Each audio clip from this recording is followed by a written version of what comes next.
So we've gone for fish and chips. And I'm like to the missus, like, come on, hurry up. And she said, I want to let my dinner go down. I'm like, £7 an hour I'm parking here. Hurry up. Hello and welcome everybody to episode 64 Mission Darts podcast. And I haven't had a shout out for ages, Matt, for some new subscribers. Got loads of people watching last week, not many subscribers. So please, if you're not following us, please hit the subscribe button on YouTube and hit the follow button on audio. How are you?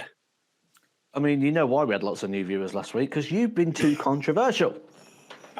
You need to behave yourself. Yeah, I'll behave myself. I'll try my best. Yeah. I don't want to be on the back of the sun again. Right, okay. So one of the things Andy really struggles with is listening.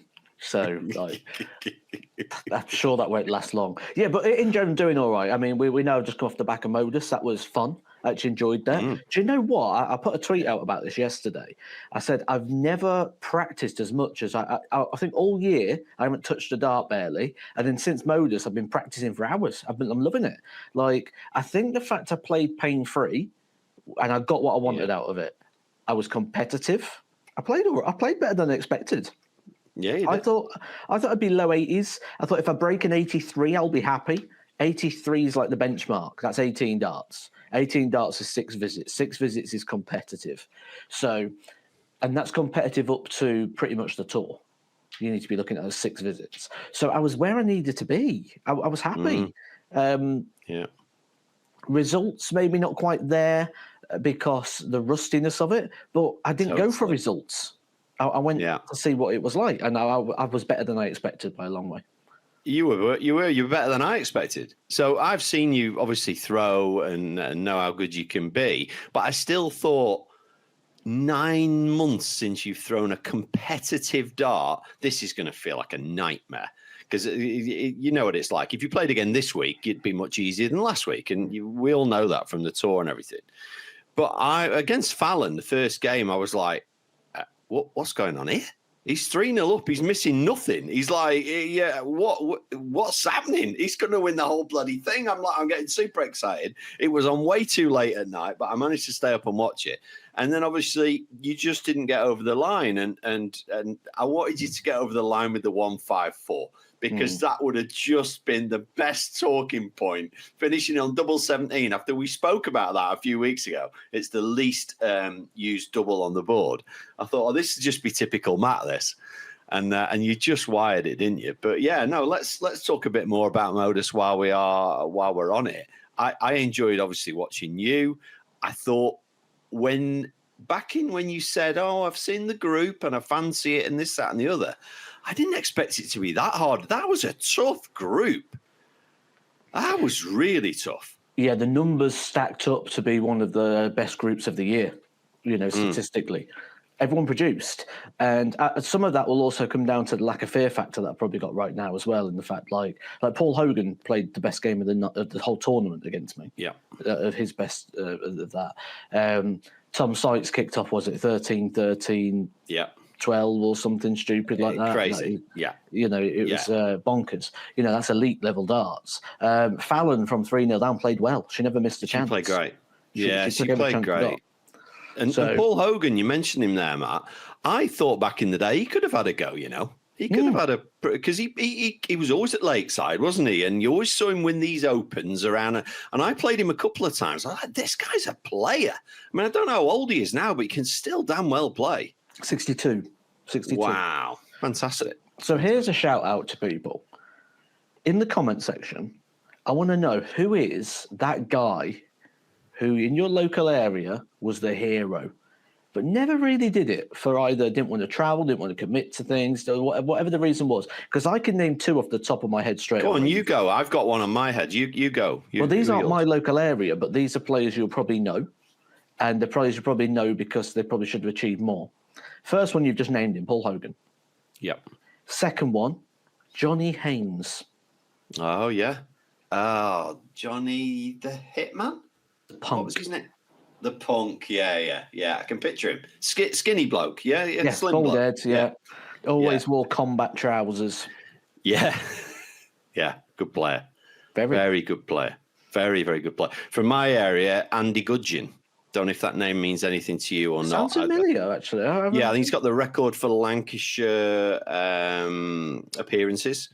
Played for England several times. Won everything there is to win in the amateur game, I think, but never took it any further. Had a good job, good home life, and he used to literally turn up on a Thursday night with us lads. We'd just go down the pub, turn up on a Thursday night, would not have picked his darts up, wouldn't even pick them up on the night, Matt. Like, wouldn't it sit there with a pint, have a chat with the lads. Andy, you're on. Andy, you're on. Oh, right, okay.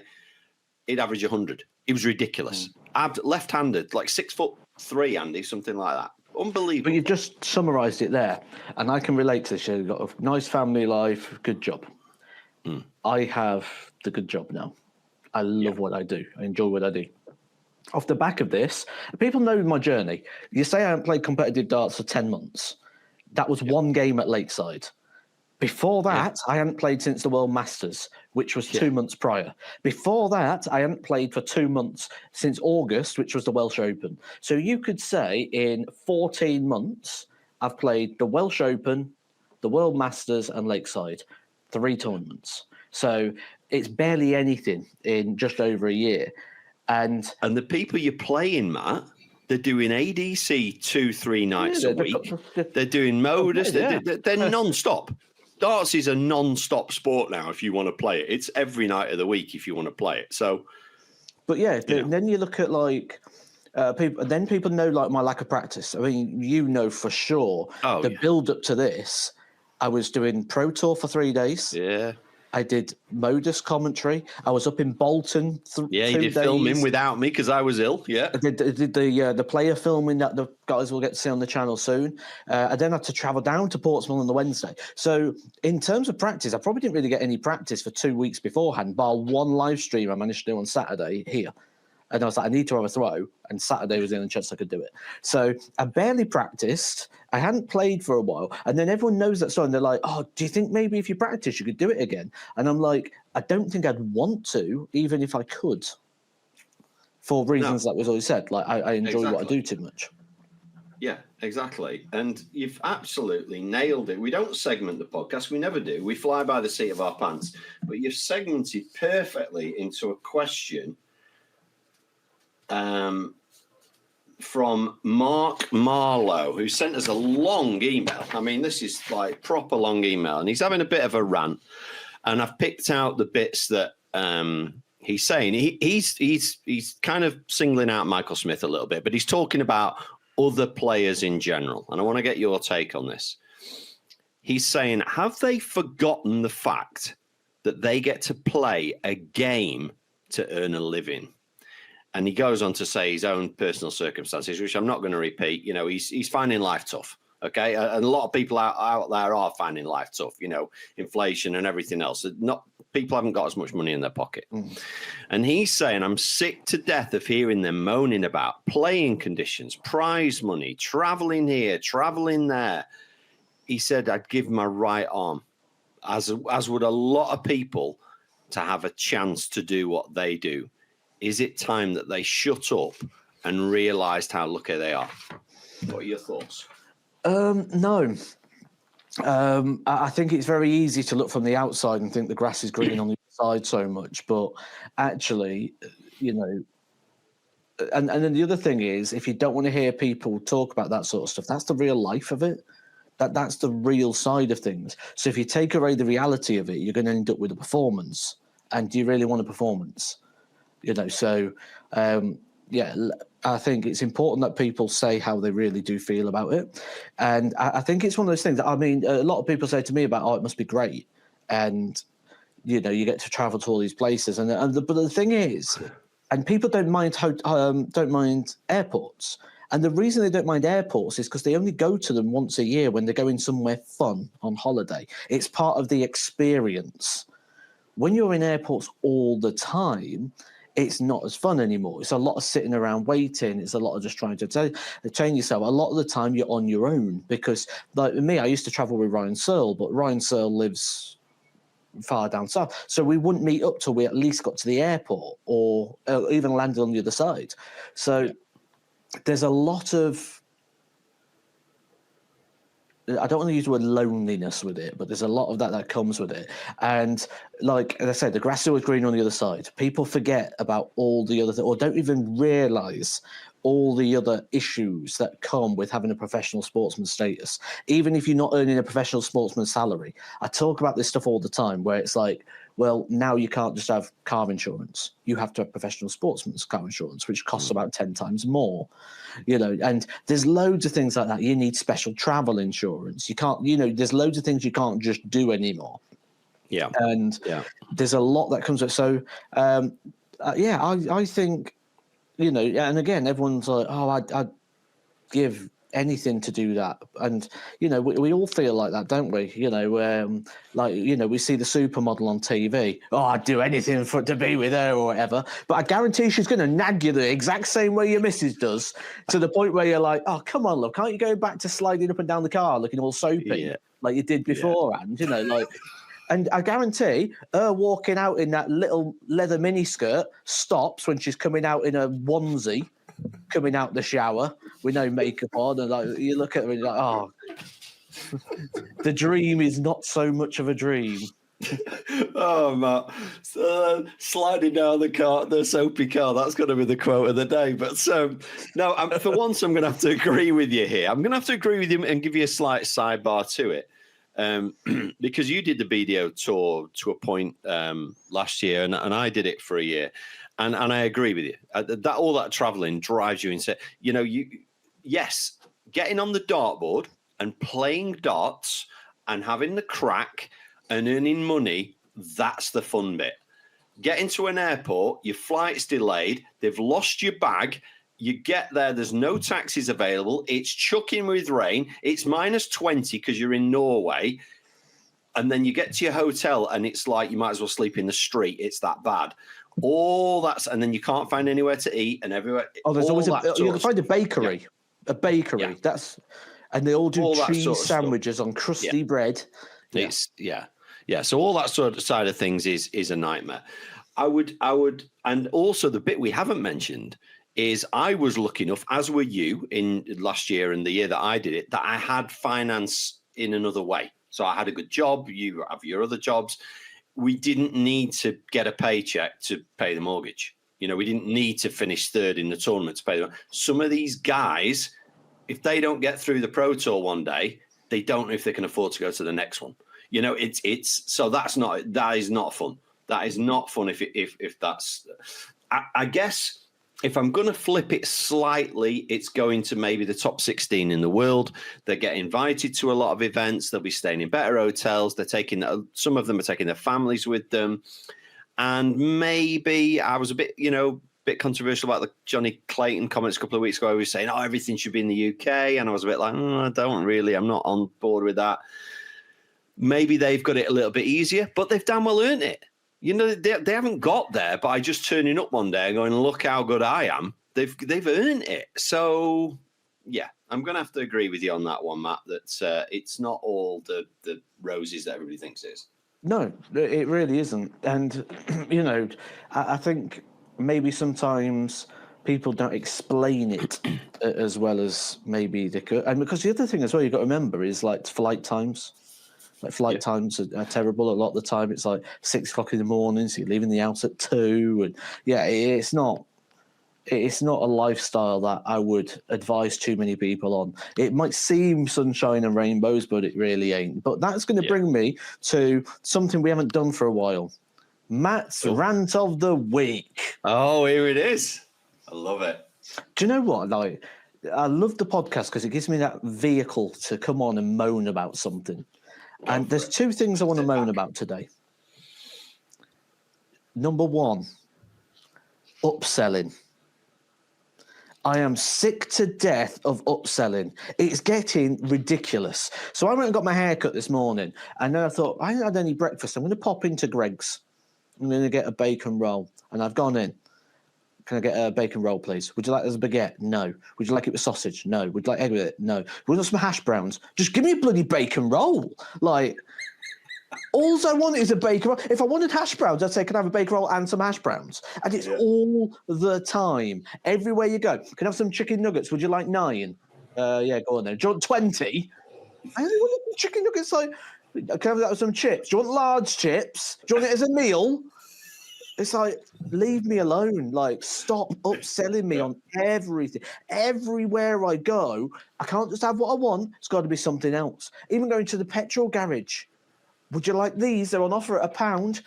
I just want some petrol. I don't want no chocolate balls. I just want give me some petrol. Bottle of water. We got a bottle of water. Oh, do you know they're 2 for £3, mate? Yeah, but I don't want to. I just want. Can I just buy a bottle of water? I totally get what you're saying. It winds me up.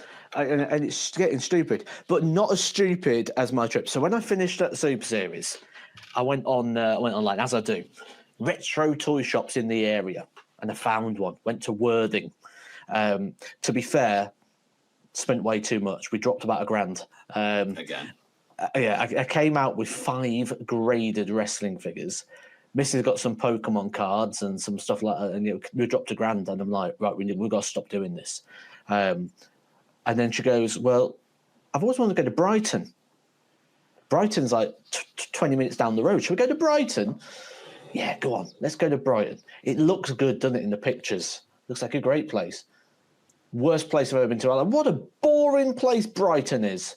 Like, I got to Brighton, and not only that, but my God, do they like to charge for stuff. I've got there, right? I pulled into the car park, £7 an hour. For parking. So we've gone for fish and chips. And I'm like to the missus, like, come on, hurry up. And she's like, I want to let my dinner go down. I'm like, £7 an hour I'm parking here. Hurry up. Like, we've got to get round and see everything quick. So running down the street.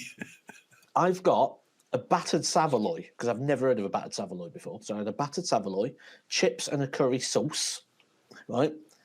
I've got a can of Pepsi Max. The missus have got fish fingers and chips and a can of Pepsi Max. Guess the price. 20 quid. 20 quid sounds right for that. 33 quid. Right? 33 quid. I've gone in, right? And when I've gone in, I've gone to order, and the guy goes, oh, no. You order on the tablet, right? So I've ordered on the tablet, right? In a chippy? In the chippy. Order on the tablet. Right, I've gone over. All the tables are still dirty, so I've had to get them to wipe one down so we can sit down because all the tables have got like things on. And the cheekiness of it, they didn't ask, would I like to tip? They said, how much would you like to tip? I'm like, I'd like to tip nothing. Go away. I've just ordered it myself. Yeah. The table's dirty. All you've done is take chips out of the fryer from there and walked them here. And you want a tip. And it's like minimum 10%. I'm like, no, get out of it, pal. Get out of it. Unbelievable. And then, so we're going around Brighton. What's Brighton like? I always thought it was like Blackpool in the south. Is it not? Blackpool? Is it not right, like, it's got a pier. Has it got a pier? It's got a pier. It's got 2 arcades that are rubbish. Nothing in them. A couple of fairground rides. And overpriced. £3.50 for the cheapest ice cream. £3.50 for a 99. Where's 99 gone?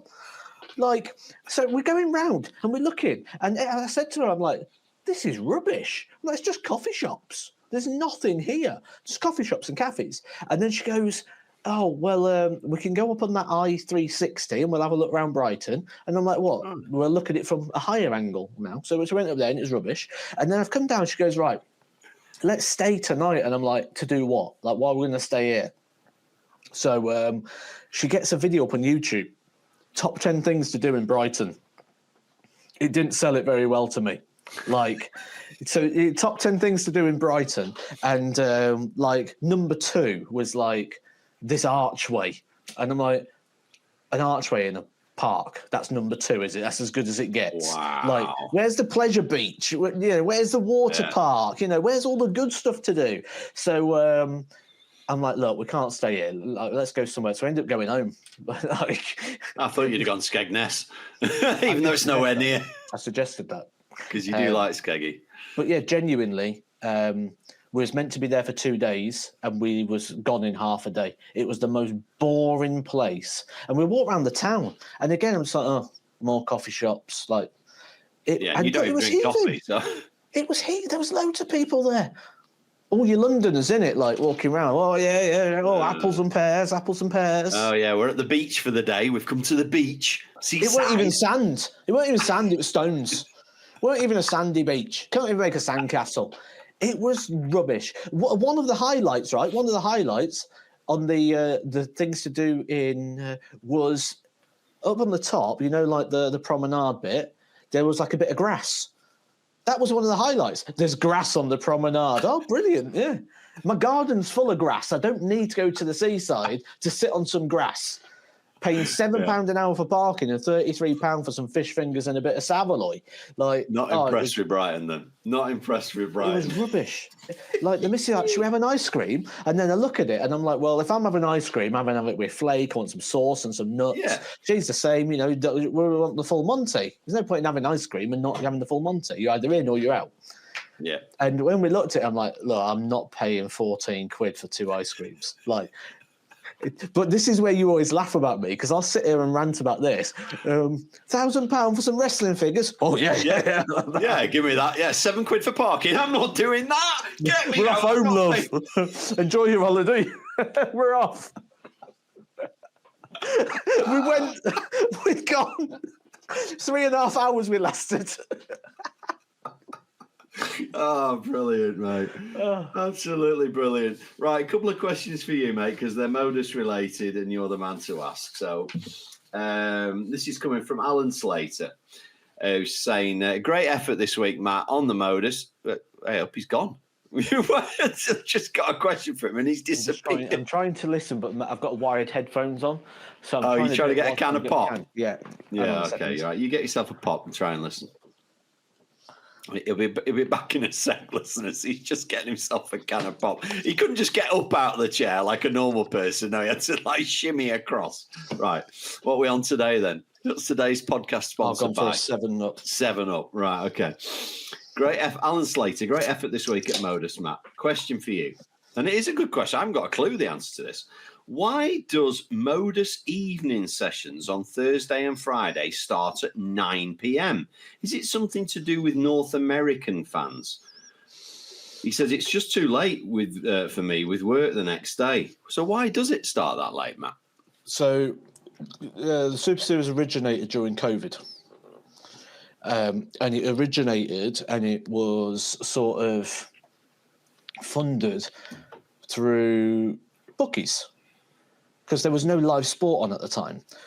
So they had to be very sparing with it. Remember the football calendar used to be the same, where because there wasn't lots of availability for slots, they went, right, we're going to stagger it. So we're going to have a game at 12, a game at 2, a game at 4, a game at 6, and you had a whole day of watching football. It was great. That was when I was great on FPL as well, because I used to sit scouting.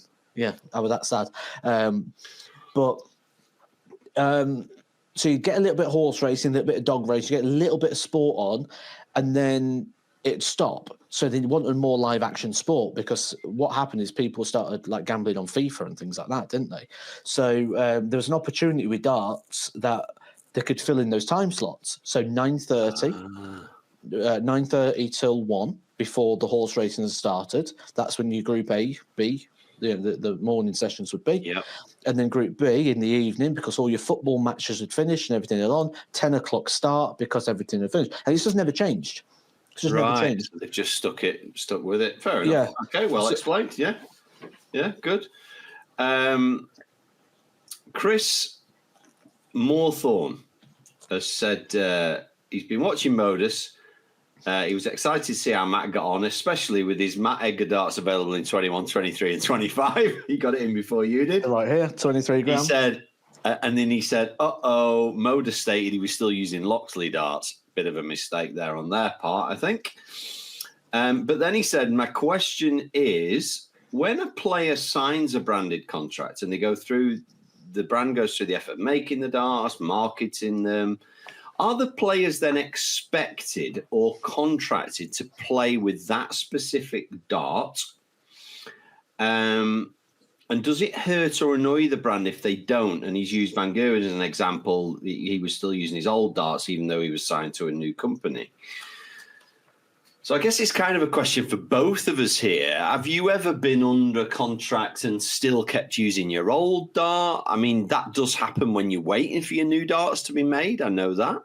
Yeah. And know as a brand manager, we're not particularly bothered if you use a different flight because there's so many different systems now.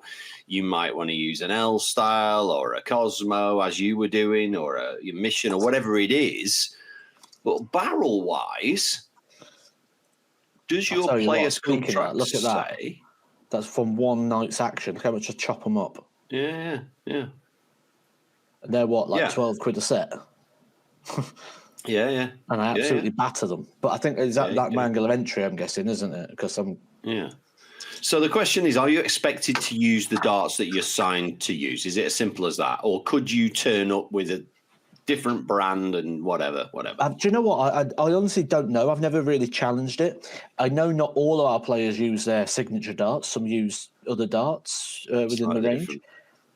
But for me, I like things to be authentic as well. Yeah. Like, so if someone wants to play with the same darts I do, I like the fact that they can do that. Like literally.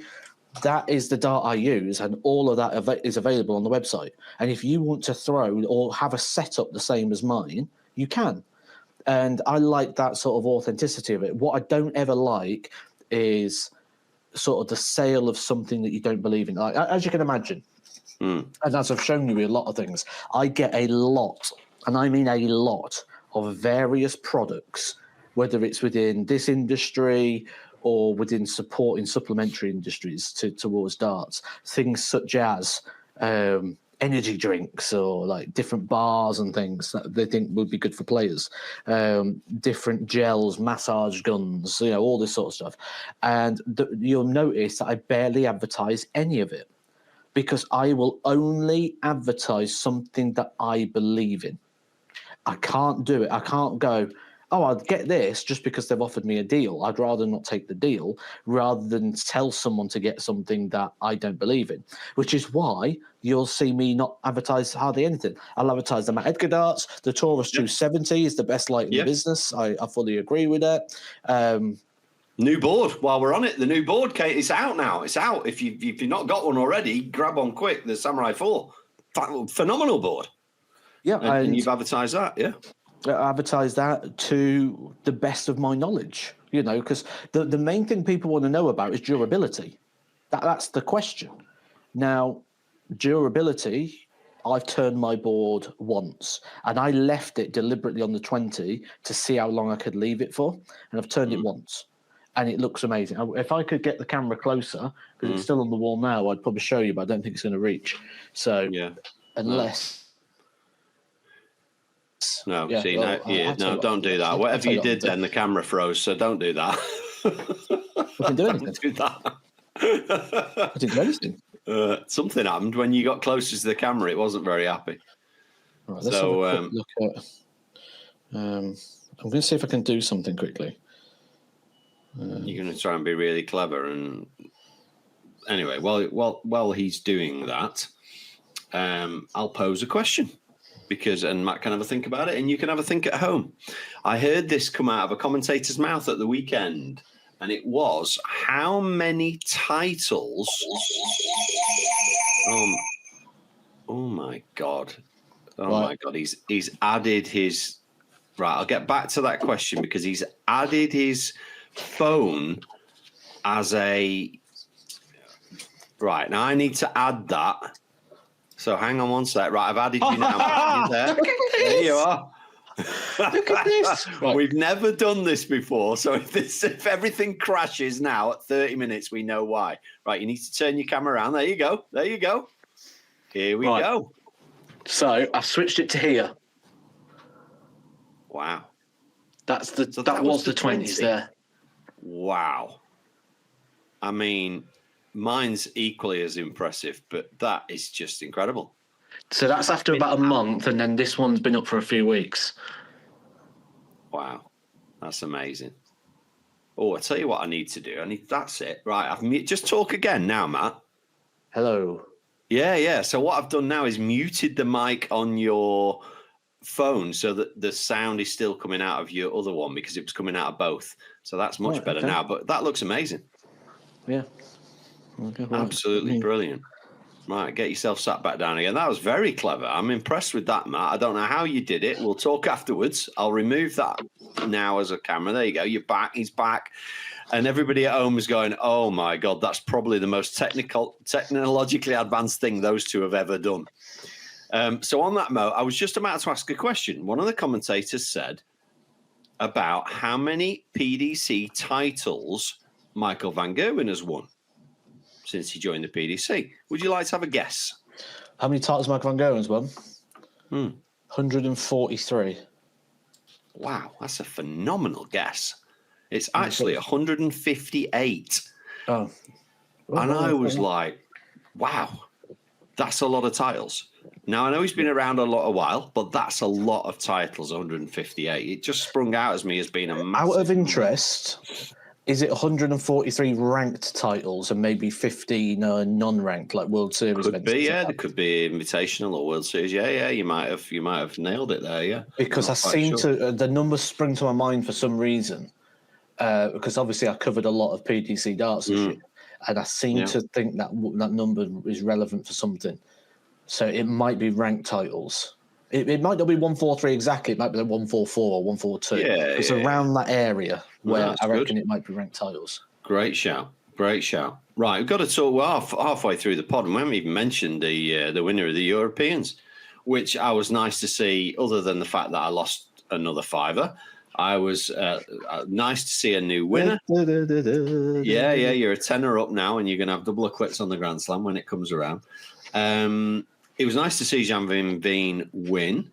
And a couple of things I wanted to say, certainly with regards to the final. I don't know if you watched it or not, but Humphreys' 85 on the bull from 10-9 down was phenomenal.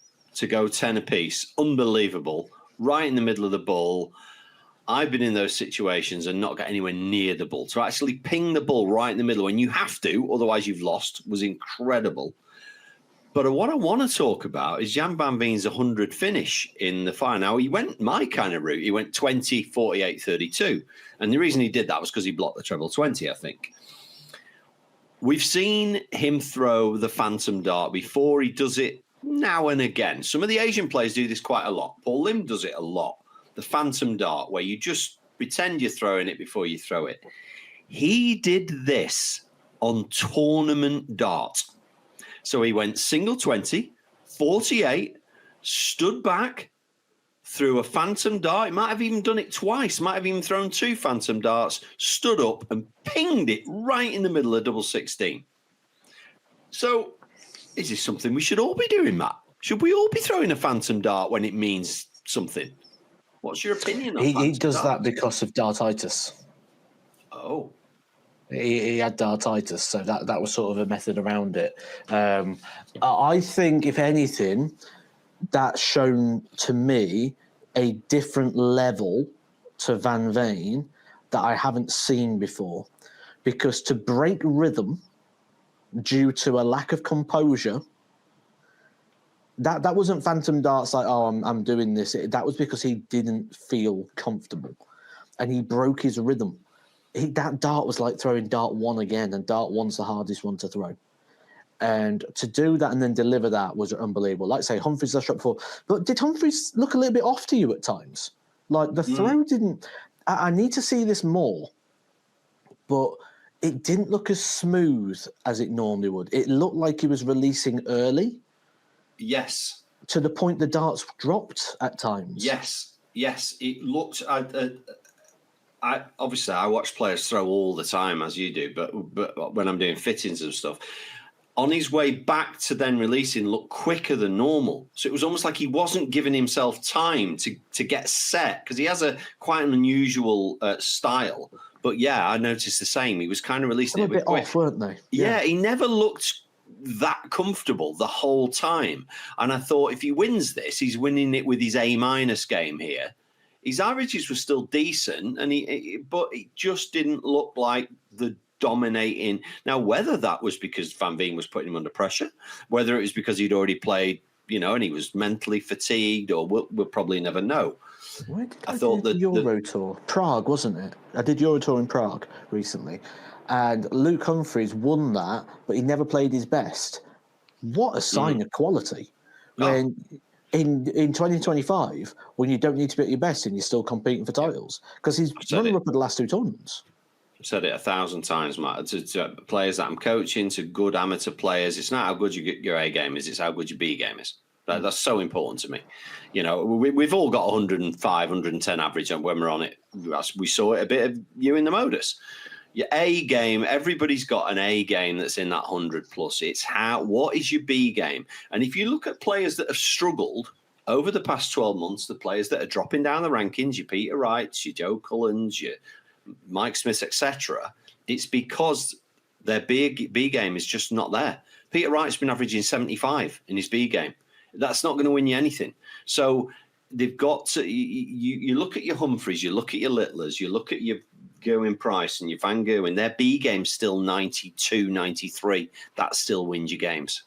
So Chris Mason, who I think is probably one of the best analysts in the game. Yeah, agree. He spoke on commentary about this, and he was commentating on Peter Wright. And he goes, we're not saying Peter Wright can't perform and can't produce because the evidence is there, but the gaps between the performance are getting bigger. And you can't ignore that. And when he said that, I went and looked at his stats, and it's like, yeah, Peter Wright's averaging 95. But then the next 95 average is 8 games away, 10 games away, 12 games away, where before it'd be one match or no matches. It'd be next one's 95, then it's 95. And it ended up being the fact that the low 90 or the 80 average would be the odd one out, where now the 95 has become the odd one out. Sort of reverse interval training. Yeah, and you could almost, we could almost be hypercritical. Why not? I usually am, and say that a little bit about you at Modus. When you were smooth and on it, it was 100 average. You looked unbelievable. I was like, Jesus, this guy, you should still be on tour. But then when, the odd game, you'd hit a couple of 41s and an 85 and it cost you. And that's just because you're not sharp anymore. These guys are so sharp. Yeah. Imperfection of throw. So what I noticed in one of my games, you may notice this because the camera even picked up on it, but they never picked up on it in comms. Like moving the dart from hand to hand, there was times I'd misgrip it. I wouldn't just pass it across. So I did it, and I'm like, I've got to do that again. And then I'd have it, and I'd be like, no, I've got to, and I couldn't get the grip in the hand. And then what I would do is with this finger, certainly in my first game on the second night, I was pushing the dart. And I couldn't stop doing it. And I knew what I was doing, and I just couldn't stop, to the point where then I was almost holding the dart like this, like completely. Yeah. And then it was still push. And what I had to do is I had to go backstage, and I literally just held the dart with the finger and the thumb here, and I just threw it like that. Didn't it start going in at a slightly different angle as well when you were doing that? It was like that. Yeah. I kind of, and I was like, what's going on here? Down. Yeah, because you're not a pusher at all. That's not what you do. And then my next game, averaged 90 and won 4-2. Yeah, 4th and 5 on the doubles, and you've segmented beautifully again onto a question from Joshua Skinner, who says he's been following along as an audio listener for a while. He loves the content, and he's just been re-listening to some old episodes. Maybe he's in the club. Maybe he's listened to all 64. Where you spoke about the next big star in darts and what will set them apart. He's got an interesting question. Do you think the next star could be somebody who can stack above and below, depending on what section of board they're throwing at to avoid blockers? Now, we've seen Daryl Gurney throw this flat dart. So Daryl Gurney's darts normally stick up, and he's developed a way to throw a flat dart. Now, you might think, well, why would he want to do that? Well, he wants to do that because if he's got 60 left, he doesn't want to block tops with the single 20. So he throws a flat dart, which then leaves the double 20 completely, available. Could we see somebody that could do both, that could land it like me and like you? That'd be amazing, wouldn't it? I think we do see that quite a bit at the minute. I think there's a few people that can do that. I'm just trying to think who they are off the top of my head, but I've certainly seen it on commentary a lot where, like, there's people that can deal with both. Yeah, and again, I'm a massive Johnny Clayton fan. I think Johnny's in the camp of neither. He's kind of, it's not flat like you, and it's not upright like mine. It's kind of in between. It's almost Paul Nicholson, how he used to throw, and it gets in the way sometimes. Just to switch quite a lot. Talking of which, I thought you could have switched a couple of times and you didn't as well. But that's that's just from. Tell you what, there's one. I can't remember what game it was, but I blocked the 20s, I blocked the 19s, but I needed a treble. And I stood there for a bit like, oh, what do I do? What do I do? And I moved across, and the only part of the treble 19 I could see was the bottom right corner, and I hit it. I hit the bottom right corner. And we say about this all the time. Like, how on earth can I have the whole open treble to go at and miss it? And then when you go right, you've only got that, like, tiny little corner there. Can you hit that? Yeah, no problem. Bosh. Like, yeah, and it leads me on to a great question and something that I do get asked quite a bit. We see players and they'll put one in the treble 20 and then they'll put another in the treble 20, but it's kind of blocked. And you'll see them move across the hockey and aim for that tiny bit of treble 20 that's still available. Why are they doing that, and why are they not switching to 19s? Good question. Yeah. Do they want to hear the 180? Or it doesn't make sense when we think we've all done it. We've all done it. I've done it. And you kind of think afterwards, why am I aiming at a tiny little target? I just thought of something else as well. When this goes out Sunday, there might be some congratulations messages coming on here because I might be in the World Championships again. Hey? I haven't told you yet, have I? I'm going to Budapest. I haven't told you yet. When are you going to Budapest? Later. What, today? Yeah. Seriously, this is the guy that I get 1,000 text messages a day from. We speak non-stop. I only booked it hours. I only booked it yesterday. So what's Budapest all about? It's the World Festival. So you've got the World Open, which I'll play in on Friday, and then it's the Lakeside qualifier on Sunday. And because I was quite encouraged by Modus, I was like, do you know what? Sod it. I'm going to go to the World Championship qualifier on Sunday. So I'm going. This is the WDF World Championship? Yes. Yeah, you're not available to enter the PDC one. Although we have spoke about that before. I think the PDC should have an open qualifier for one spot. I think that'd be great, actually. I think it'd be really, really good. Do you remember the old Riley's UK Open? Does that still go on, the qualifiers for that? Or they do, but it's basically just like an extended challenge tour now. Right. Okay, fair enough. Spoke very briefly 10 minutes ago about the new board. Sales have been fantastic early doors. You've just shown it on camera. I've got mine. I've shown it enough times. By the time this goes out, if there are any left and you haven't got one, please do get one. So you're going to be, we've hyped about it enough. I want you to now start feeding back in the comments. I've got mine. I bloody love it. Or I've got mine and I hate it. We want to hear both. We want to hear about the new board, what your thoughts are. So please. It's not so much we want to hear both. We just want to hear feedback. Honesty. If you don't like it, you don't like it. You don't have to tell us you do. Yeah. Like, and on the flip side, if you do like it, let us know. Like, it's just one of them. Like, so can I talk about something I don't like? I don't like the darts that have been released this week, Matt. They're £600. Okay. What world have we got into where darts are coming out at £600? And not only that, you can't even throw them. And do you know why you can't throw them? Because they're not perfectly. They've got weight on one side and not on the other because of the way they're designed.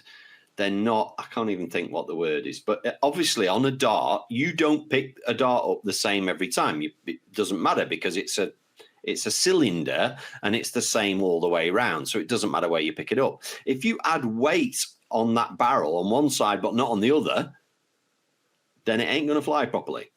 Think about, what I'm trying to say there. So I'm not. So you can't even play with them. But my point is the stuff that's come out, the price. Where are we going? What, are we heading towards a grand for a set of darts? I mean, where are we going?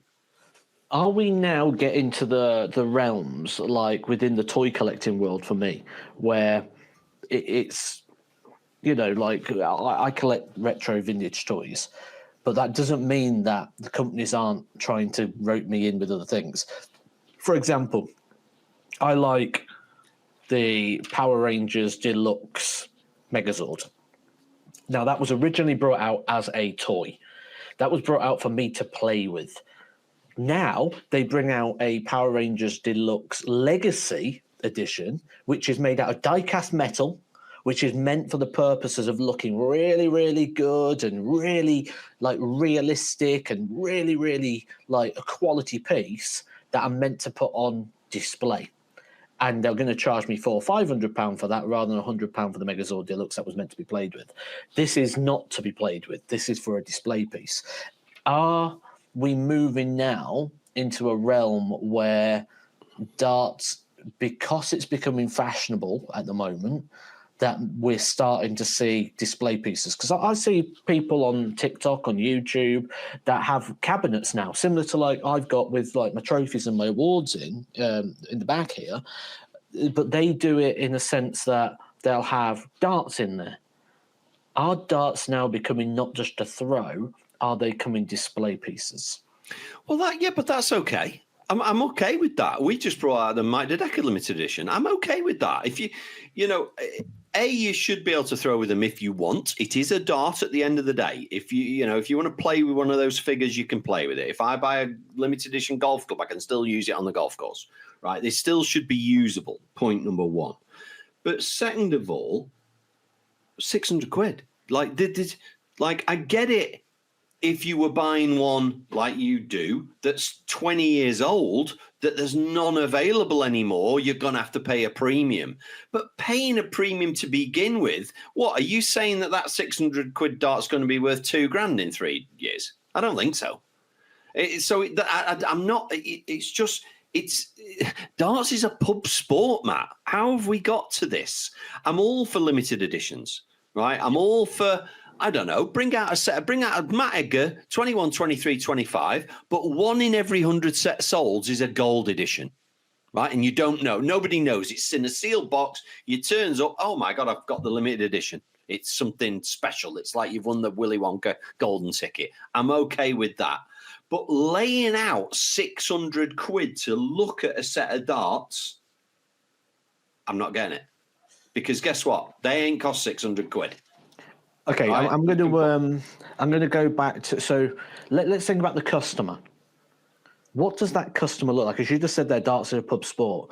Do you think Dave, who comes in our comment section with his orange squash, is buying a £600 set of darts? No. He's not doing that. So he's not the customer. It's the same as Pokemon. Pokemon cards are a big thing right now. People buy them because they've got resale value. They know if I get them, leave them for a little bit, when they come off retail, they'll go up because there's chase cards. I also now do believe that there's the market that will buy these darts, they will be on eBay in a period of time, because what they are is they're not for your general consumer. These are for those people that, like, for example, that are doing the YouTube. They're for resellers who think they're going to go up in value. They'll sell out. They will sell out because it's a strong brand.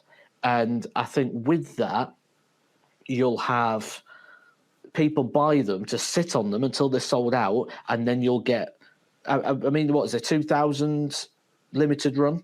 I would say 10%, 200 of those will probably get churned through eBay or different Facebook groups at a higher price than £600 because... But if they're not going to get used, then this is where you've got an issue. So, for example, let me give you a really good example. I collect whiskey, as you know, bottles of a distillery called Ardbeg. The reason they go up so much is because half of them get drunk. So people will buy them as a limited edition, but they want to taste it because they're whiskey drinkers. I want to taste it. What does it taste like? The minute they take the seal off, that's no longer a collectible. So my issue with the being 2,000 sets at 600 quid is how many of those are going to get taken out of the packet and thrown at a dartboard? Because unless it's half, then the resale value, it is not going to be, unless the demand is 1 million people for 2,000 sets, which it isn't. It's very hard for them to appreciate massively unless some are getting lost, used, broken, that sort of thing. And if they're not, if all 2,000 right now are sat in display cases, then it's hard to make a case that that's a good investment. I don't see it.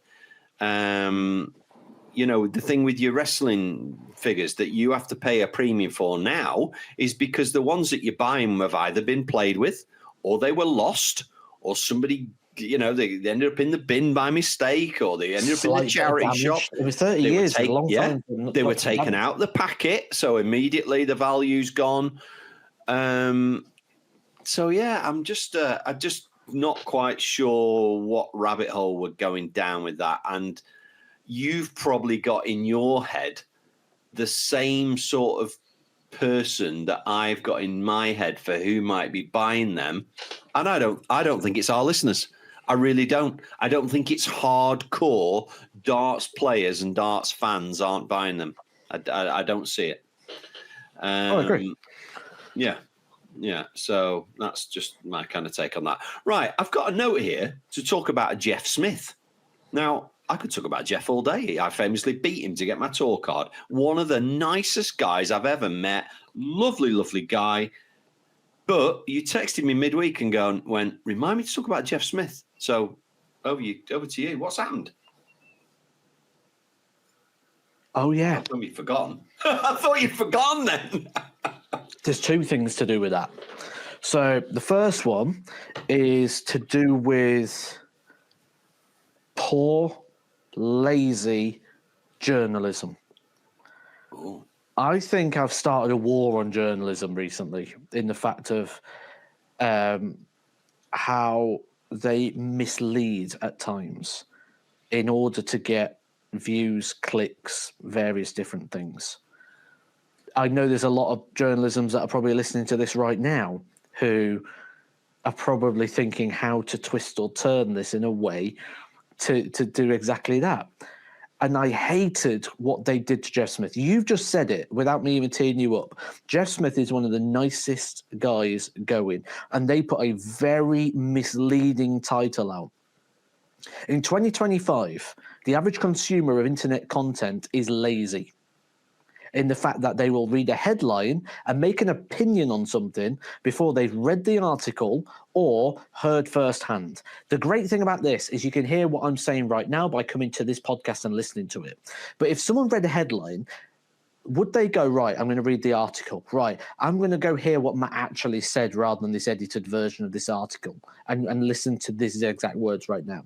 No, they'll read the headline, they'll make their opinion.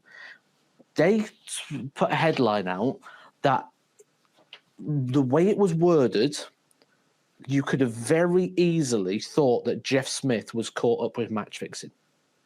So Jeff Smith called out on his social media because he had posts after he lost at Modus. He had some posts from gamblers messaging him saying, oh, you fixed that match and all this sort of thing. And he shared it because there was like, oh, I hope you die and all this sort of stuff. I hope your family die of cancer and all this sort of malarkey that you get as players. By the way, Mark, that's something we didn't speak about. When you lose, the abuse you get and the threats of death constantly.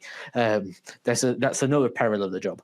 But when we was looking at that, and they so Jeff Smith called it out, and he goes about being accused of match fixing and stuff, and they worded the headline that it looked like Jeff Smith was involved, and it was like, how can you do that? Because that could be so damaging to somebody, and it was awful. Well, the society we're in, Matt, doesn't read the rest of it. They just read the headline.